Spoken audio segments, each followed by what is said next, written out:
मालकिन, मैं बहुत हैरान हूँ। जब आप बिजली वाले शेरों से घिरी हुई थी तब वो वास्तव में उनके साथ आसानी से निपट सकते थे, लेकिन उन्होंने आपकी सील बंद टेलीपोर्टेशन शक्तियों को तोड़ने के लिए अपने सार और रक्त का उपयोग क्यों किया, ताकि आप उन्हें साथ ले जा सकें और उन्हें बचा सकें?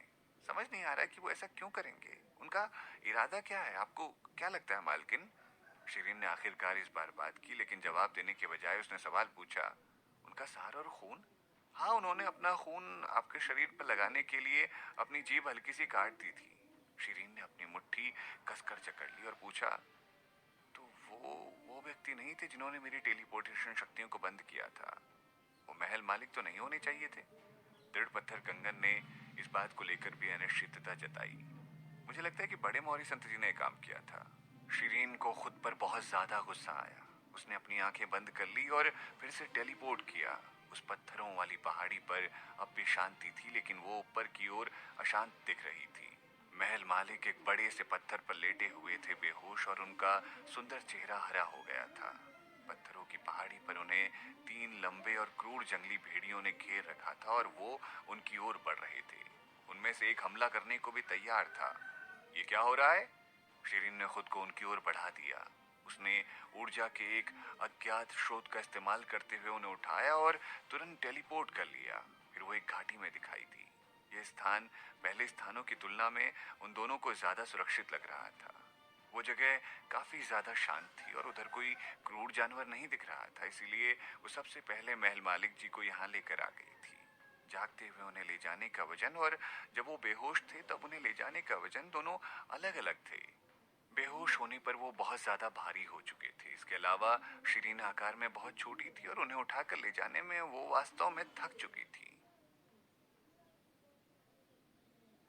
शिरीन ने पहले जितनी दूरी तक ही दोबारा टेलीपोर्ट किया था, लेकिन पिछली बार उसने सिर्फ एक टेलीपोर्टेशन के साथ यहाँ तक सफर किया था, जबकि इस बार यहाँ पहुंचने के लिए उसे 2 बार टेलीपोर्ट करना पड़ा।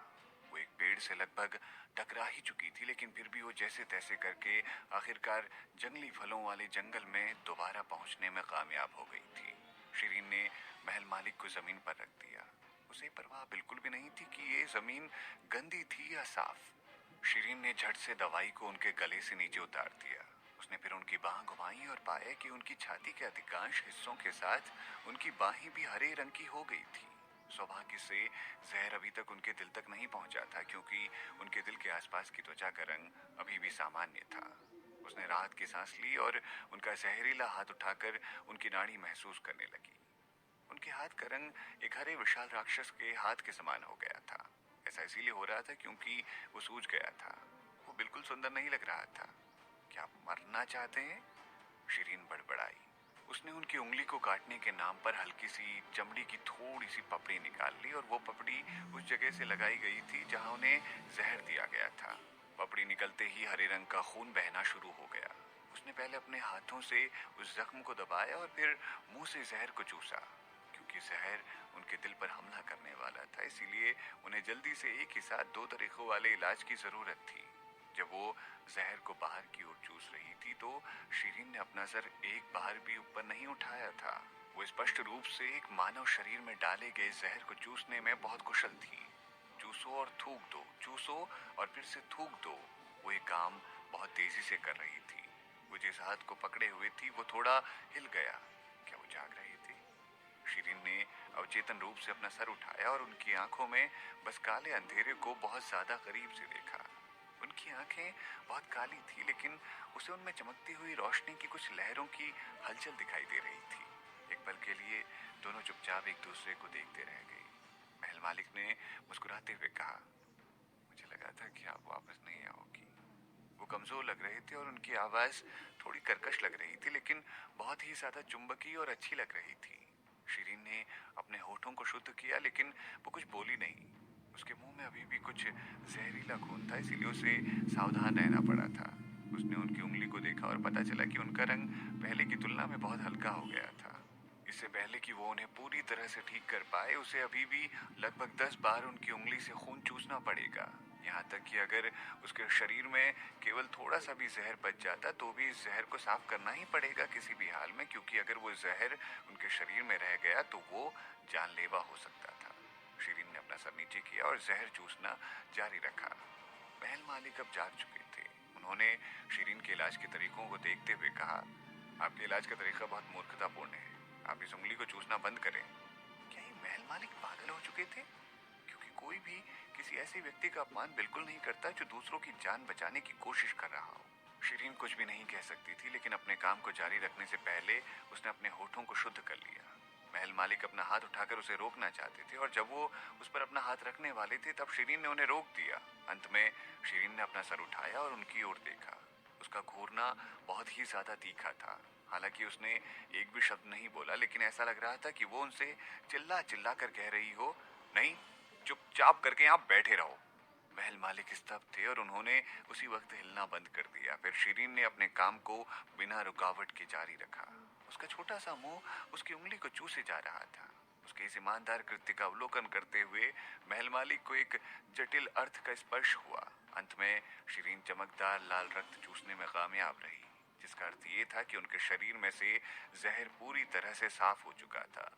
उसने राहत की सांस ली और उनके हाथ को जाने दिया और वो खुद भी 2 कदम पीछे हट गई और एक गिरे हुए पेड़ की तली पर बैठ गई। फिर उसने थोड़ी देर के लिए सांस ली और एक जड़ी बूटी निकाल ली और पानी से अपना मुंह धोना शुरू कर दिया। इस जहर को चूसने वाले कार्य के कारण उसकी ऊर्जा की निकासी हो चुकी थी और उसे अपना ध्यान केंद्रित करना पड़ रहा था। अगर वो इस जहर को थोड़ा सा भी निगल लेती तो वो भी उस जहर से ग्रस्त हो गई होती। वो पहले से ही अपनी अधिकांश ऊर्जा का उपयोग कर चुकी थी जब वो उन्हें टेलीपोर्ट करके यहाँ तक ला रही थी, इसीलिए उसे चक्कर आ रहा था और उसके माथे पर ठंडा पसीना आ रहा था। एक नरम रुमाल हवा में लटकता हुआ दिखाई दिया जो उसके सामने लहरा रहा था। आओ, इससे अपने आप को साफ कर लो। शीरीन ने उनका दिया हुआ रुमाल पकड़ा और अपना चेहरा पोंछ लिया। क्योंकि वो उनको बचाते समय काफी ज्यादा परेशान थी और काफी ज्यादा थक गई थी, इसीलिए उसका चेहरा कुछ हद तक गंदा हो चुका था। इसीलिए वो बर्फ जैसा सफेद रुमाल पीले रंग का हो गया, क्योंकि शीरीन ने उस रुमाल का इस्तेमाल किया था। जब शीरीन ने उस रुमाल को दोबारा देखा तो वो अवाक रह गई।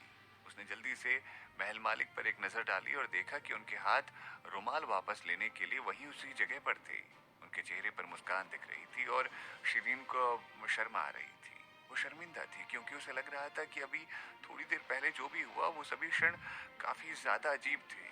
उसने अचानक कुछ सोचा और कहा, अरे आप खड़े क्यों हैं? आपको इलाज के बाद कम से कम 1 घंटे के लिए ध्यान लगाने की आवश्यकता है, अन्यथा आप नहीं तो क्या, मैं अपनी जान गंवा दूंगा।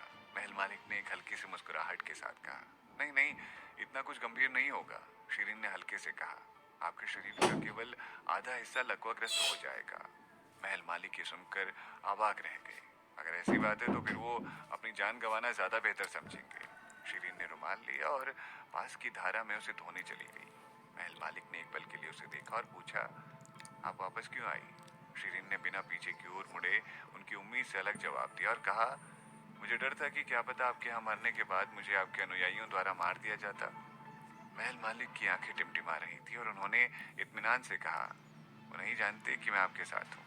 वैसे मुझे लगता है कि मेरे मरने के बाद आप सबूत मिटाने के लिए मेरे शरीर को जला भी सकती थी और ऐसा करने के लिए आपको